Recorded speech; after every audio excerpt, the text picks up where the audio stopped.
Hello sa inyo mga kasari. Okay, may vlog tayo ngayon. Biglang vlog lang to kasi may nagpainit ng ulo ko ngayong hapon na to. Kasi si mother guys, ito wala nang patumpik-tumpik pa. Meron siya nakwento sa akin nung isang araw pa. Siguro ngayon pa 5 araw na or pa 6 na araw. Na meron daw nangutang sa kanya. Malapit dito. Yan, trabahador dito. Malapit lang. Diyan nagwo-work sa harap. So, hanggang ngayon, binanggit pa rin siya sa akin ni mother kaninang umaga. So, hindi pa rin daw nagbabayad. Sabi ko, Kamin nga po. Ilan? Dalawang haha? Dalawang steel? Pula? Pula? 14. Wala na? Lima 4. Limang piso.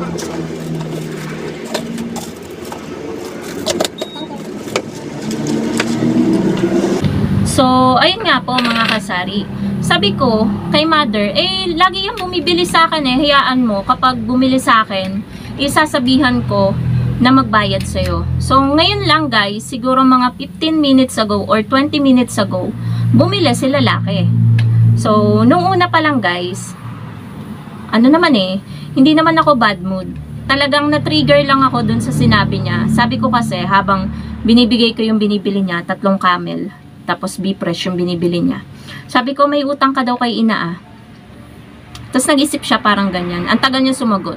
Sabi, ay, oo, 60. Sabi ko, magbayad ka na. Sabi kong ganon. Ilang araw na yun nakailang sabi na sa akin Tapos, alam nyo guys, ang sabi ng lalaki. Para 60 pesos lang, hindi siya makatulog. Oh my God, mga kasari. 60 pesos lang. Sa kanya pa nang galing. Tapos, hindi niya mabayaran. Tapos, sabi niya, hindi naman utang yun Sabi niya ganon. Hindi utang pero walang bayad. 'Di ba? Hindi niya gets. Hindi niya binayaran pero sabi niya hindi daw utang yun. Meron daw siya nung time na yun na pambayad kaso walang pamalit si mother.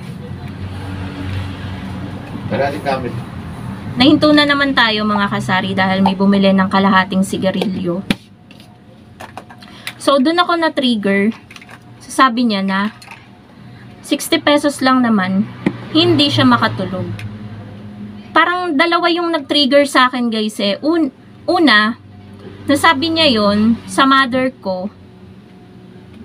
Matanda na yung mother ko 59. So, parang ang rating sa akin mga kasari is, basta lang siya nangutang, tapos hindi niya iginagalang yung mother ko.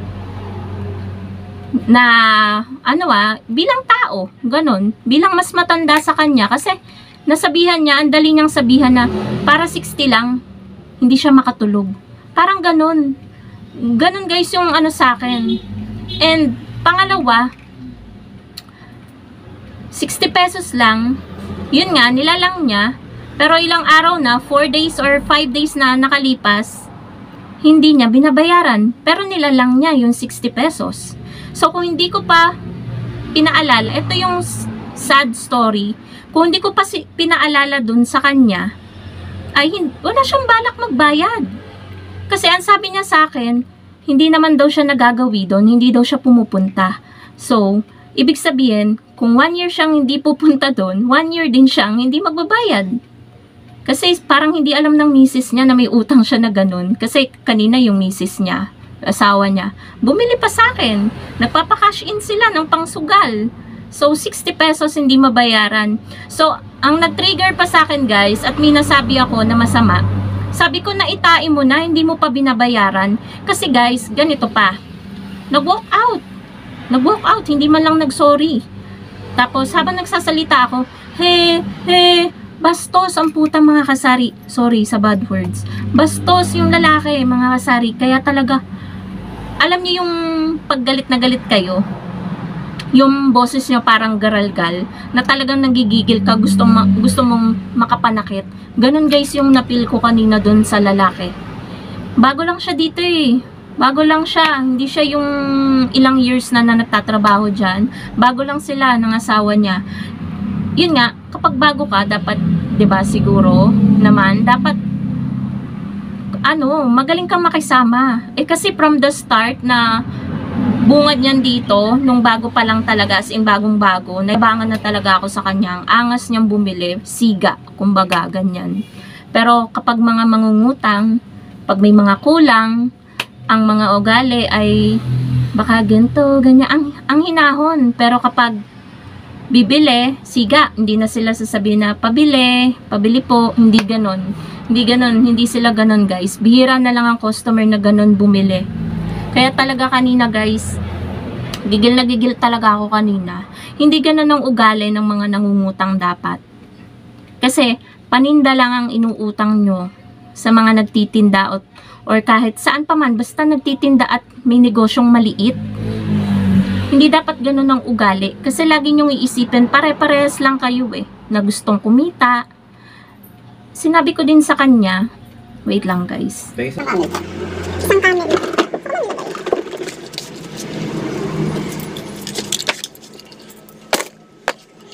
So, ayun na nga po mga kasari. Sinabi ko din sa kanya habang nagagaralgal na yung boses ko sa sobrang galit.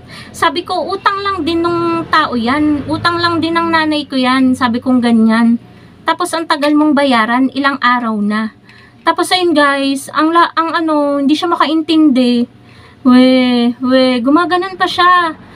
Kaya, ayun, yun talaga guys, habang naglalakad siya pa, hinihiyaw ko din sa kanya, isusumbong kita sa amo mo. Ginanon ko, mga kasari, kasi hindi talaga maganda yung ugali niya. Pwede namang i-absorb niya yung mga sinasabi ko at humingi siya ng pasensya. Kasi, hindi naman inuutang namin yan Binibili namin yan, namumuhunan kami. Or si mother. Kasi guys, magulang mo tapos sasabihan ng ganun. Kaya, alam nyo yung nararamdaman ko guys, kung sa magulang nyo yan, tapos may magsasabi ng ganun.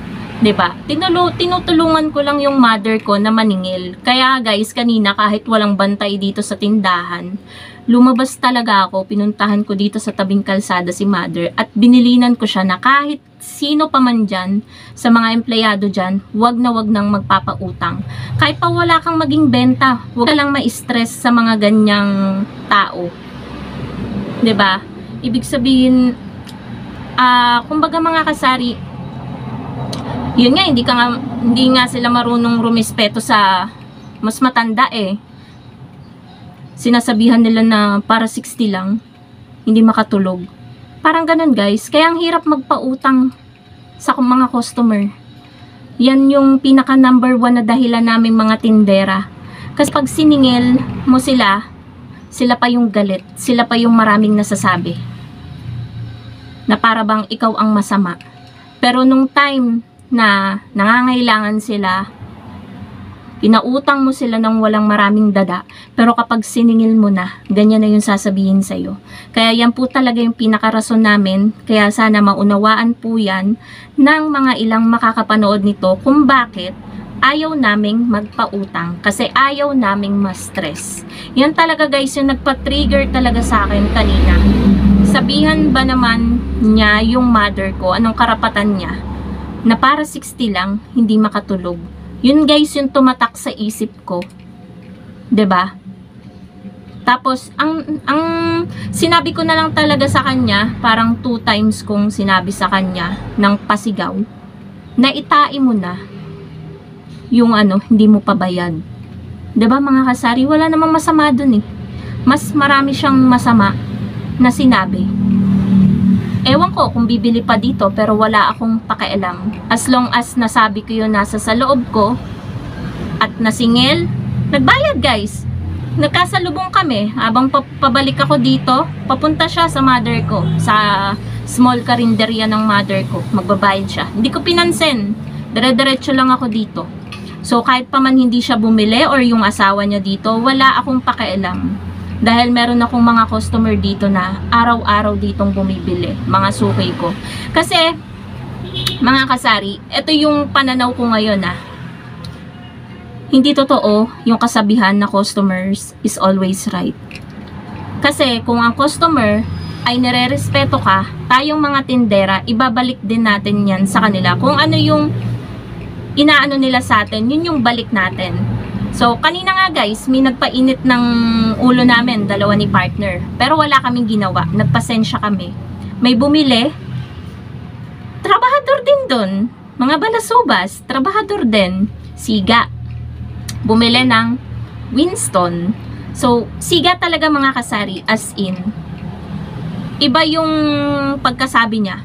At kahit sa inyo sabihin, yung buka ng bunganga niya, kung ano yung eksaktong binuka ng bunganga niya kanina nung bumibili siya. Si partner kasi guys, ako nakatingin lang. Nagpe-prepare ako ng pagkain ng alaga namin. Mga alaga naming aso. So, ang lakas ng boses niya, sabi niya, pabili ng Winston. Ganun guys, as in, mas grabe pa dun. So, nagpasensya kami. Hindi namin inano. Kasi hindi naman lahat kailangan patulan. Kailangan nating habaan ng pasensya. Pero kapag mga ganitong bagay na, ang aliwalas at ang ano nung pagkakasabi ko, na-trigger lang talaga ako mga kasari dun sa sinabi nung sinisingil ko na may utang kay mother na sinabi niya sa akin mismo sa harap ko, eye to eye, na 60 pesos lang, hindi siya makatulog.